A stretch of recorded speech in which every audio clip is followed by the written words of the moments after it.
Hello, I am King Mac, and I'd like to thank you all for watching this feature presentation on YouTube. Be sure to enjoy a hot fresh cheeseburger with some french fries and a nice soft drink. Thank you for watching, and now here is our feature presentation of TTBurger game reviews on YouTube.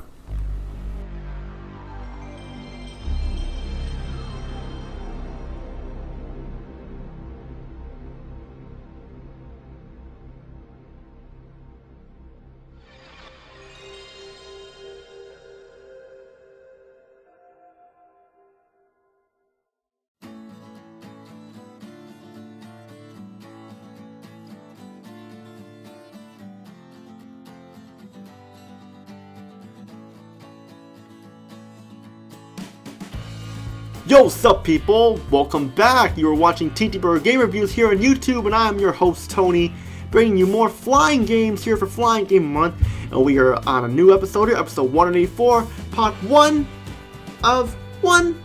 Yep, another single part review here, and it's on another helicopter game.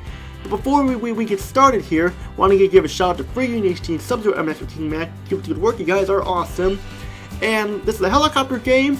But this time it's in a rescue style, not like a rescue copter or chopper and stuff for like the PS1. No. This is like a game where you're in a crisis in a city, and it's a city crisis here. The game was released by Take-Two Interactive on the PlayStation 2, and we got over here. This is City Crisis, released on July 17th, 2001. Now, City Crisis is a mediocre game that could have been better. It's not as bad as Thunderstrike Operation Phoenix, that's for sure, but still they should have had more going for it. In City Crisis, it's a helicopter game where you play as a rescue helicopter going around doing rescues like putting out fires, rescuing injured people on the fires like that, or on the street, and you pick them up to bring them to the hospital and stuff like that, and you have a limited time to try and save them because like when you try to rescue with a helicopter, they have a health limit and stuff like that, and if it's too late, then you can't save them, and you get points by doing that too. You have missiles, like water missiles and like hovering stuff, then you have a hose to put out the fires and stuff.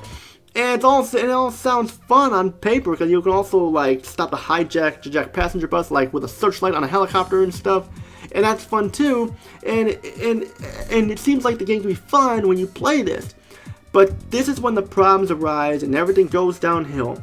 For starters, you pick a helicopter, one of 4 of them, like one of them needs to be unlocked and stuff like that, but you have 3 of them to start, and along the way you have a checklist to complete while on a time limit, and while putting out fires, like I said, is my favorite part. I like firefighting games like Firefighter FD18, and there's also that arcade game, Brave Firefighters, and so on and so on. The problems start here. The game is shallow. There's not really much. Only 4 missions. The last 2 you unlock by getting an A ranking on the first 2 missions and stuff, and then you can do those. And I like the idea of being a rescue copter and doing rescues. You have 3 helicopters plus 1 unlockable, and they all look cool and fun to play, and they add to the gameplay. But the frustration factor is in your face, and this is where it starts. First off, with the camera, the way it's set up, it's like some top-down aerial view. It's hard to tell whether you're hitting an object or hitting the ground, or you're close to rescuing the injured civilian or something like that, or so, before you can load them in the helicopter and take them to the hospital. And with this camera, the way it's set up, you can get damaged if you hit objects. Like the smallest object you hit as well will cause you damage and stuff. And at first, you will die a lot if you're not careful. And the camera is this camera is just mainly the problem here. There's no way to change the camera or anything like that, and it makes it hard to see what's going on, and it causes a lot of problems. Now I know I said the camera was bad in Thunderstrike 2 and Thunderstrike Operation Phoenix like that, but the camera is nowhere near as bad in City Crisis, because it was worse in those 2 games.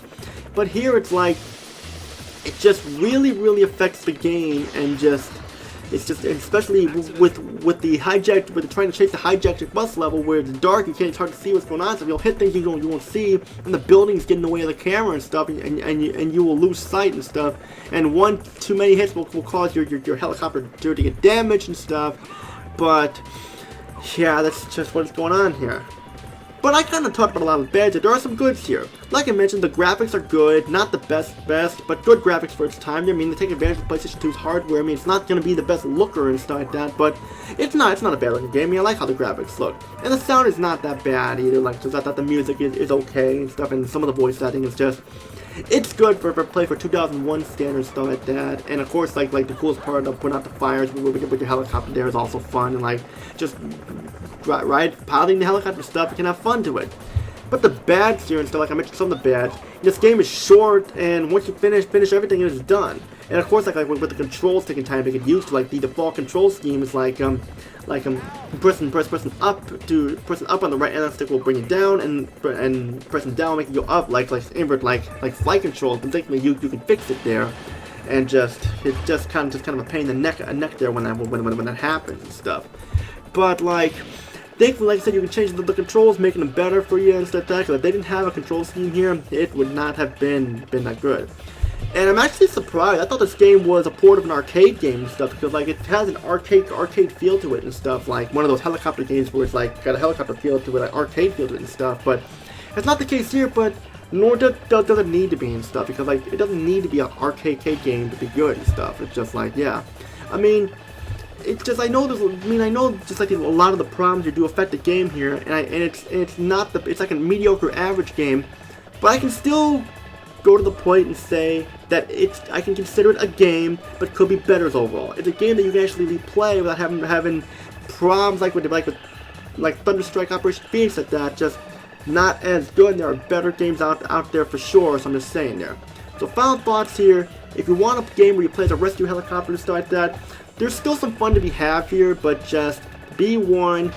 It's short, and the problems show themselves here, but believe me when I say this, it's still a mediocre average game, fair game, just proceed with caution is all. I'm giving City Crisis a 6 out of 10 because of the problems I had with it. It's not the worst game ever, but it's also not the best game either, so you decide if you want to play it, which all I gotta say there. If you like what you see here, subscribe, like, comment down below. Join my Discord group, TTBurger Gamers United, and my Facebook group, TTBurger Gamers Group, and my Facebook page, TTBurger 88. And also check out a new episode of Burgers and Fries Game Talk with a Shake every Saturday today, so be on the lookout for that. Now, once I get the issues fixed up here, I'll be doing some episodes of Burgers and Fries Game Talk with a Shake live and stuff. So if you want to see some live episodes, you're more than welcome to check them out. I'll let you know when I get the issues fixed up, and there'll be time for that. Which all I can say is Tony, peace and out. Have a great day. See you on episode 185, part 1 of whatever. But there's more flying games coming up, so you can look out that. That's all I gotta say. Take care, everybody. Peace out.